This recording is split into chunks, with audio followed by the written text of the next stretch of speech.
Hi, and welcome to the first podcast of the Weaverbirds. We hope that you'll bear with us while we find our feet. This is very, very new to us, something that we hope that we'll be broadcasting every fortnight.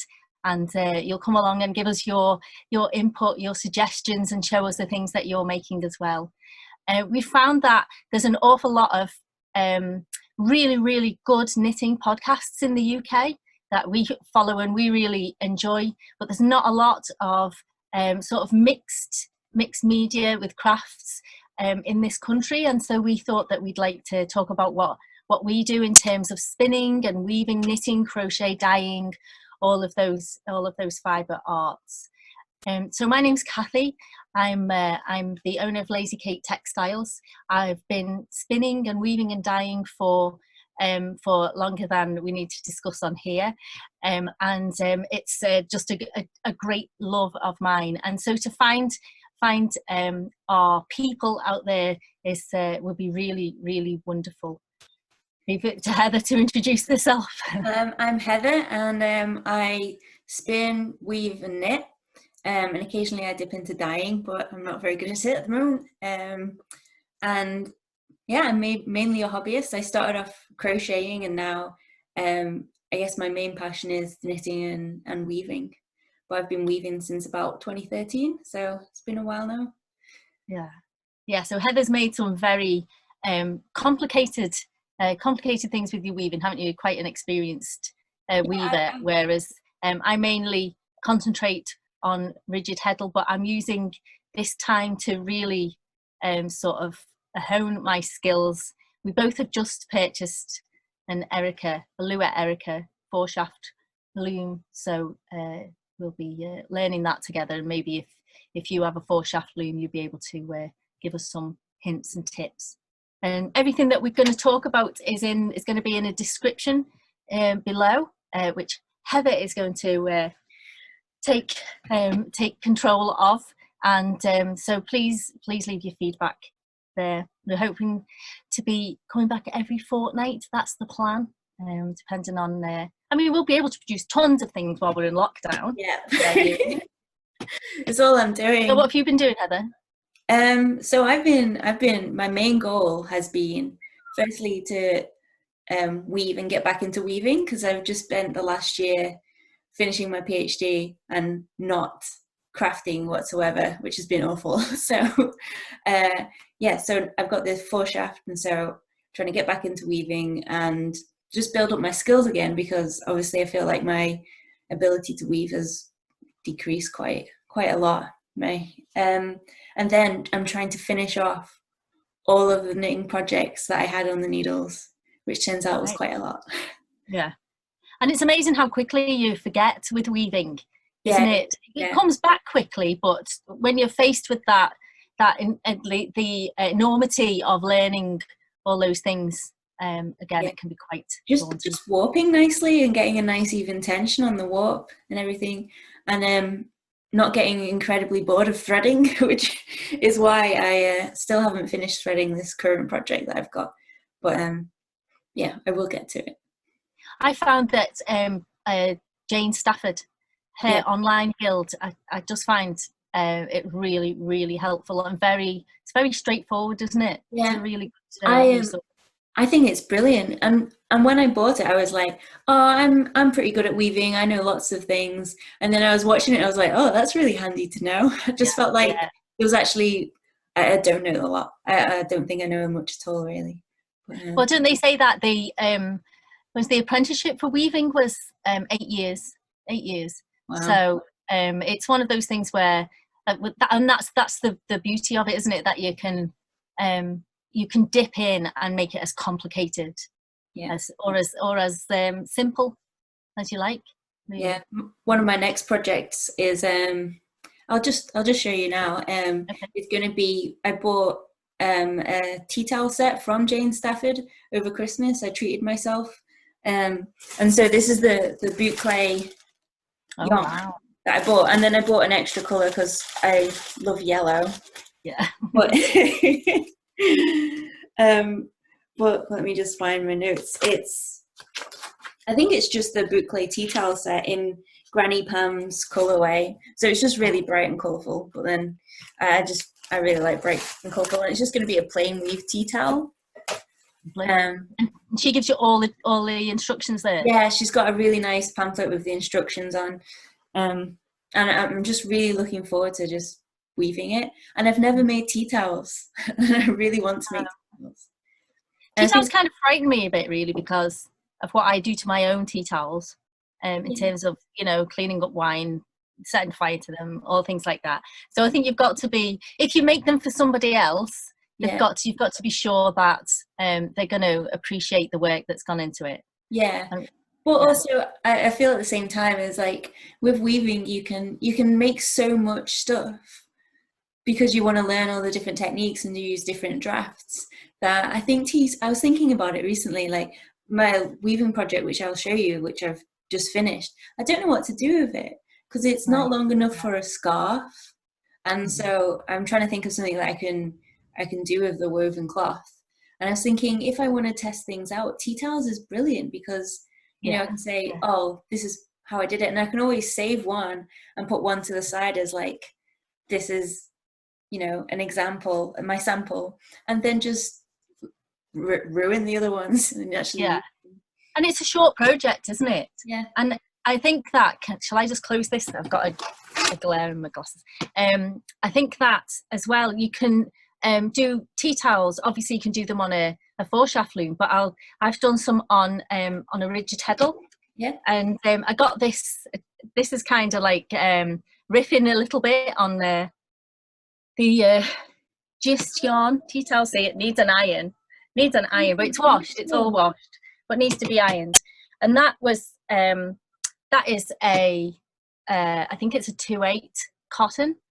I got it from Fairfield Mill, which is a mill in just outside of Bury in Manchester, where it's like a treasure trove of weaving cones. You've been there? Have you? No, I haven't. No, well, we need to go then, don't we?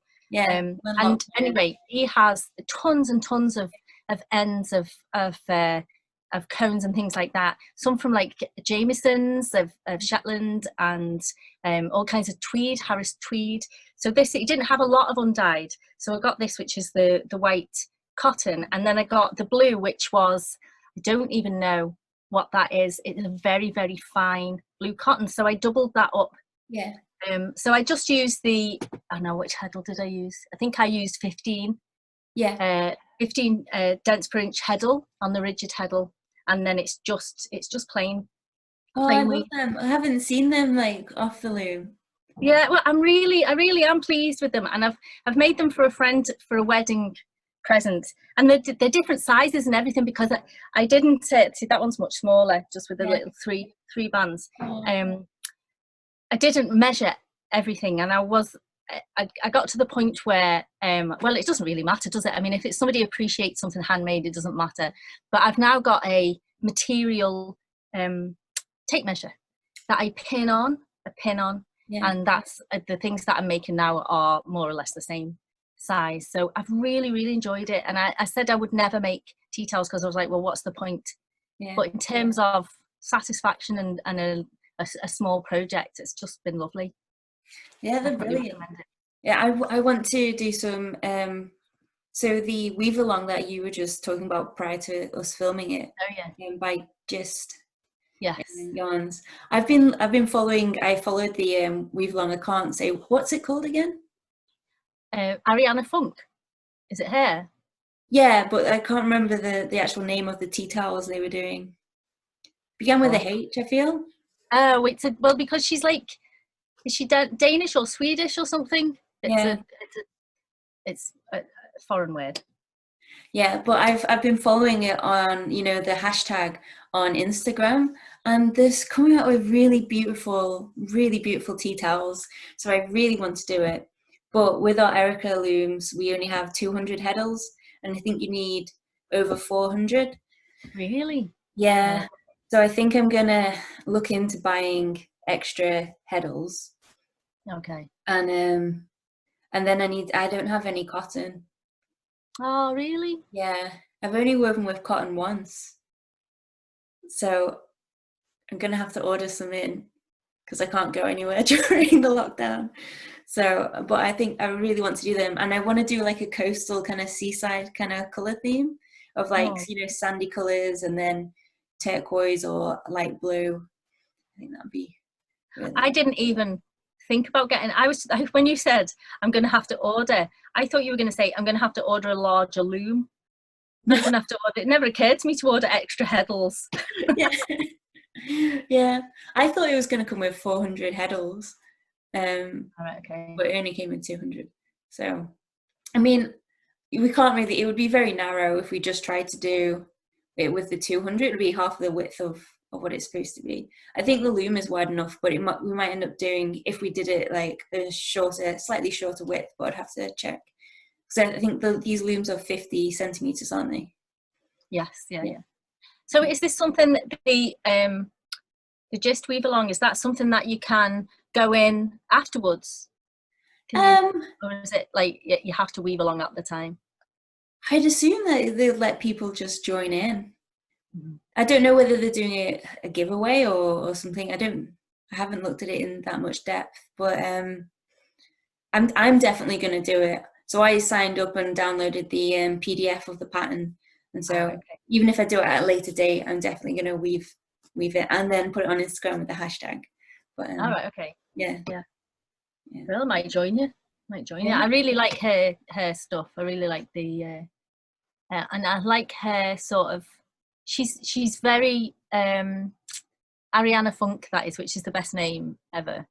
And she doesn't always measure everything, does she? She's very sort of fly by the seat of your pants, and we can be crippled a little bit, can't we, by you know, it has to be perfect and it has to be in weaving. Yeah. And she's very, oh well, I sort of like went from, you know, this much in from one end and this, and I like that, because then it frees you up a bit, doesn't it? It does free you up a bit, yeah. On the also as well, I really like, as you know, Ptolemy Mann, and I love her weaving, and my goal is to be able to produce a measured warp faced weave with a graduated warp that I paint, and then it goes from dark to light, and I can't do it yet. I haven't been able to do it. So every time I instead of getting the dark going up to the light, I've ended up with stripes. And it's turned out okay. But it's not what I want. So I'm determined to achieve that, hopefully in lockdown. Yeah, I think you're going to have to wind the warp and just paint it as the warp, and then immediately attach it to the loom. Yeah, I that's what I've tried to do, but it just always goes. So it's my measurements that are wrong. But my measurements. This is without, so you're not doing any winding. You've wound it on your warping board, and you've tied in the knots for the rattle. Yeah. Rattle. Yeah, where the cross is. Yeah, the crosses. Yeah. And so you just literally attach it to the back bar. Yeah. With it going through, and then literally you immediately warp it on. And so all the threads are staying in exactly the same position that they're in. All right, okay. So maybe so the mistake I've made is I've tried to do that on a rigid heddle.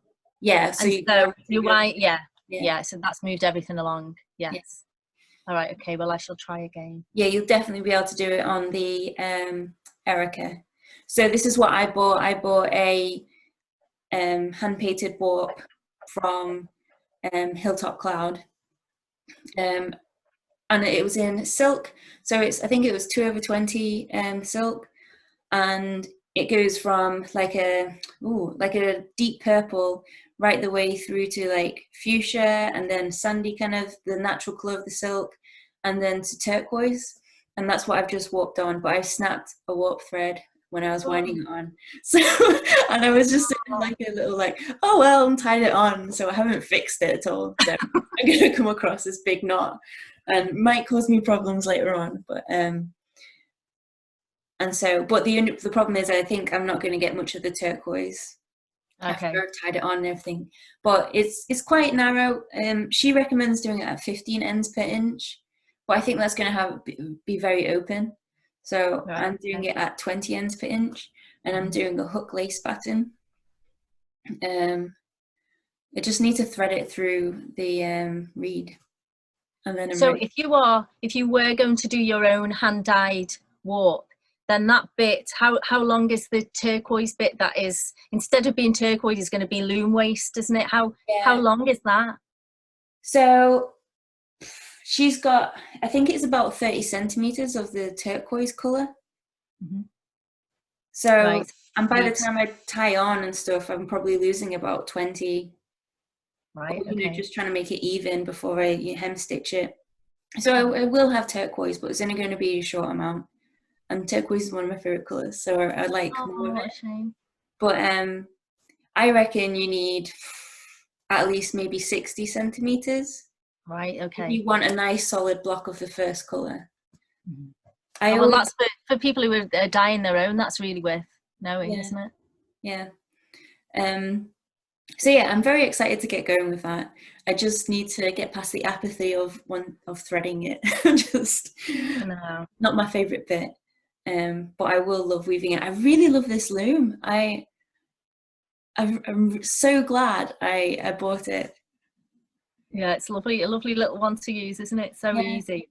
I can see myself like weaving in front of the telly, assuming I've got a pattern that I'm not going to get lost on. Yeah, it's brilliant. And this is, I'll show you my finished object from it. So this is the first thing that I've woven, and it's just, it's a simple twill. So it was just a simple twill, just going back and forth, really. Yeah. And what's the wool in that? What is it? So it's just a 4-ply tweed, like sock yarn. I think I bought the grey from Jellybeans on Etsy, and then I bought the white, which is a tweed as well, just from Chester wool. So it's just an undyed yarn. That's lovely. It's really soft. I'm using. Have you used Soak? No, I tend to use what's the other one? Uclan. Yes. That's the one that I normally use. So, you know, I think we've got a Weaver pool chat for our weaving group, and I said that I thought I was allergic to it, but I figured out what I'm allergic to. It's hay fever. I dried my yarn. I would wash the yarn outside, and so when I was spinning it, I think all the pollen was coming up, and so I got really easy because I feel really stupid after I figured that out. So I'm like, I'm allergic to this soap, but I'm not allergic. I went and got the soap and was like, yeah, definitely not allergic to the soap. But it's really soft. It's really soft. Oh, is it? Oh, yeah. That's lovely. So is that the one you don't know what you're going to do with? Yeah, I don't. I thought maybe I could try and I really want to be able to sew my own project bags with some of my weaving on it. Right. So nice. I've been going on Pinterest and trying to find some like patterns. Just like I thought I could make like little bags for my socks when I'm knitting socks. That's lovely. You'll have to do a tutorial one time when you're going to cut your weaving. Yeah. Which is fills everybody with dread, doesn't it? That's a scary moment. But yeah, and if anyone's got any suggestions of things that they sew with their weaving, just put it in the box, because yeah, I'm really interested to know. Like, I was thinking I could do a quilt. So I was just thinking then, so if I've got lots of samples, and I was looking through, because I'm staying at my dad's during lockdown, and I found some of my like original samples that I wove. And they're all like in a similar weight of like 4-ply. This is 4-ply thickness, but I could cut them into like squares and make like a thick quilt, and then back it with like a patchwork quilt, and I don't know, just back it with something simple like a thin fleece. Or that's a really good idea. Yeah, because it's nice to be able to have something made out of your work. So I might look into that, and then you could look at all the colours and try and make a gradient of colours from like dark grey to, that might be a really nice idea. I might do that. I've made a few patchwork quilts, so I think I could. You have to write it down so you don't forget it. Yeah. I will instantly. It'll be like, bing, I've forgotten. Yeah, you're distracted. Yeah. So what have you been knitting? Anything? Yes, so my finished objects, as soon as this lockdown started, I decided that I have to finish off all of the projects that I've had on my needles in the last year or so. So mainly they've been socks. So this pair of socks, I started 5 years ago. I can't find the pattern that I started with, so I kind of guessed it. And they're quite different when it comes to this area. One of them's larger. They're not the same size. I tried to block them out to the same size. But They're nice though. I like it. I like the yarn.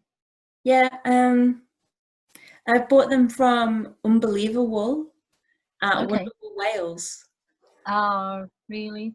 Yeah, a long time ago. Then my next pair I finished, I'll try and whiz through them, was my hand-spun socks from, these are really thick socks, so they're really warm. They're from FeltstudioUK, the fibre. I think I bought it at another wool show, maybe Woolfest, and spun them up.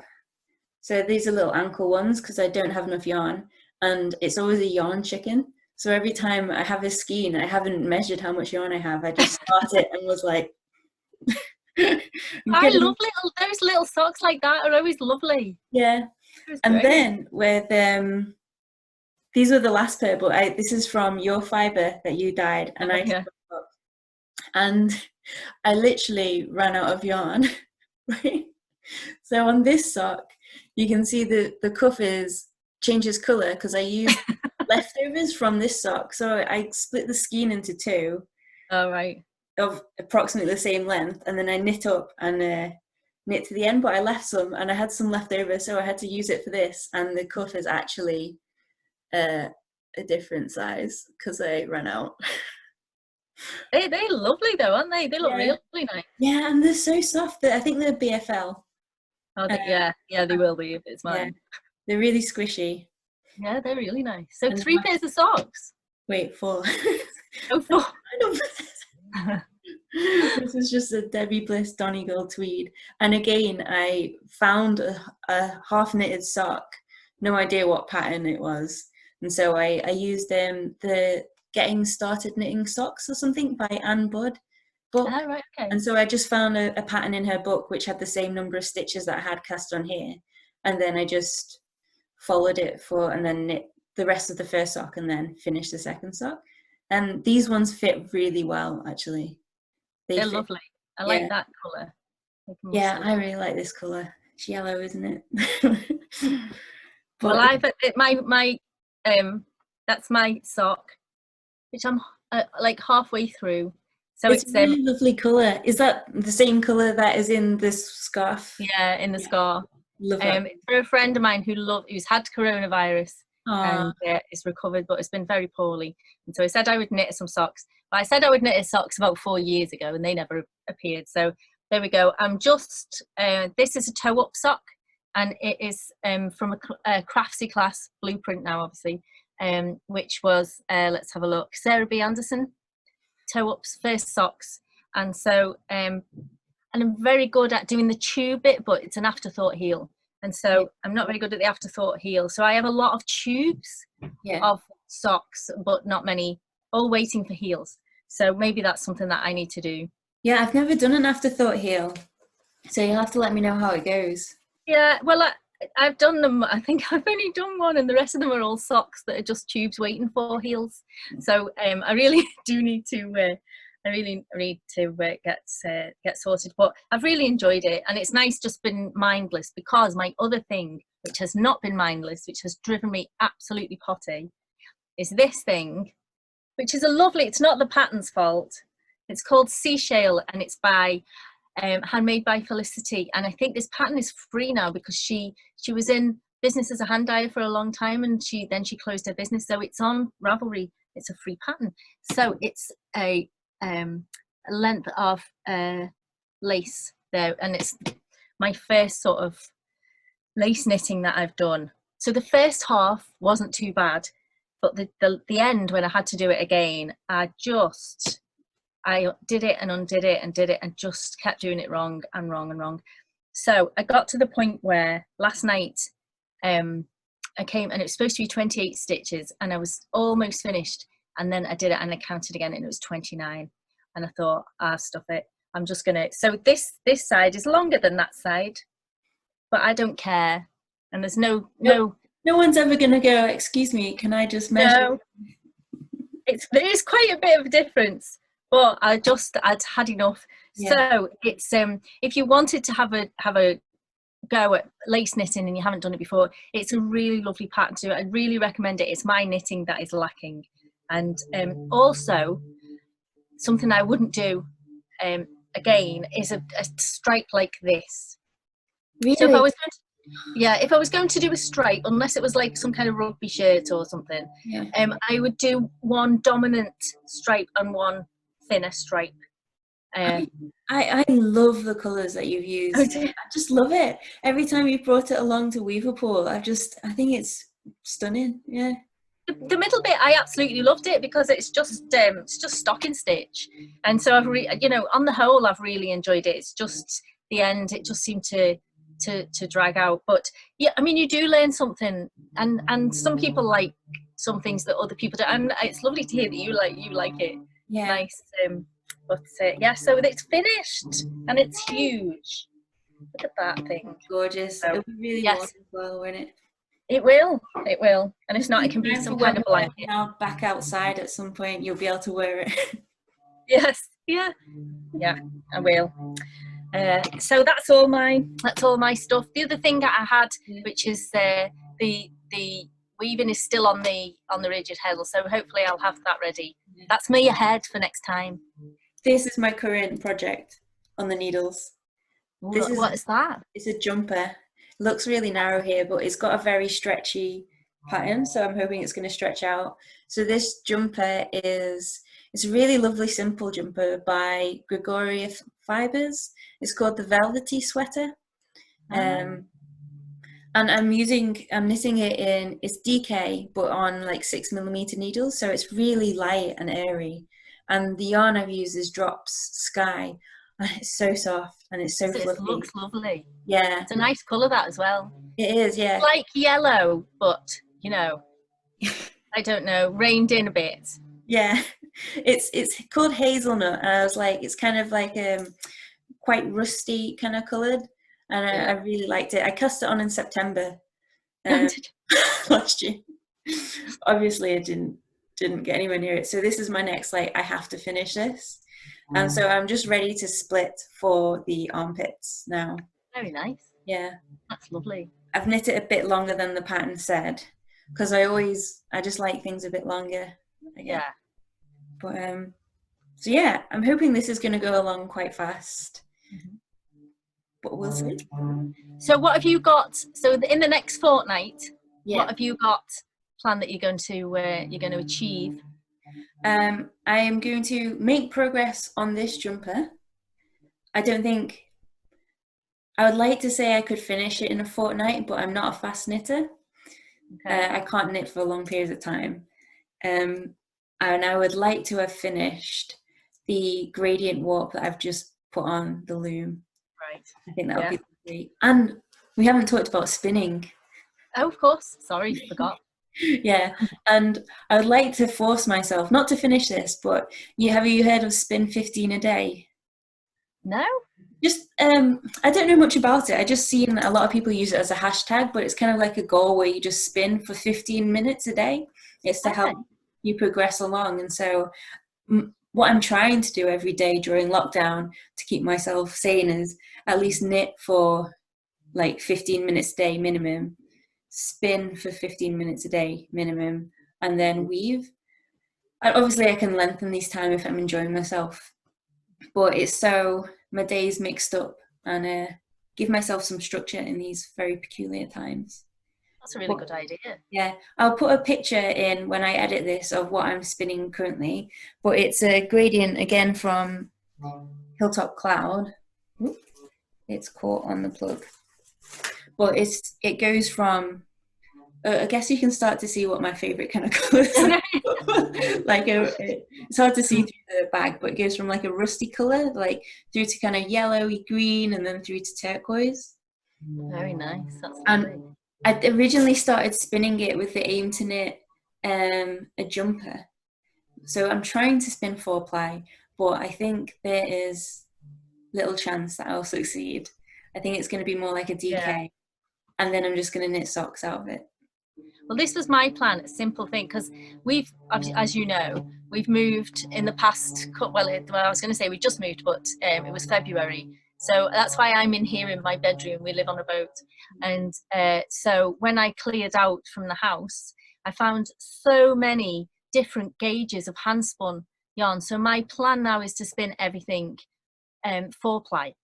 And so everything I've spun from February has been with the aim of 4-ply, and as I've been doing the singles, I have been checking them on a yarn gauge, but I think that mine is a little bit over as well. So I think that instead of it being it's probably getting on for maybe 12, 11 wraps per inch, but which is not really what I want, because I want to be able to weave with it really.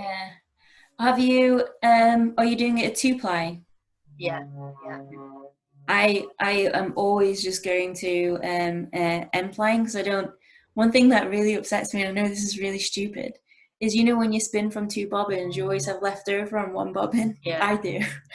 I It really bugs me. So I've just started Navajo plying everything. Well, that's a good idea, because then you could spin it really, really thin, couldn't you? Yeah. And then it is good, because it is annoying.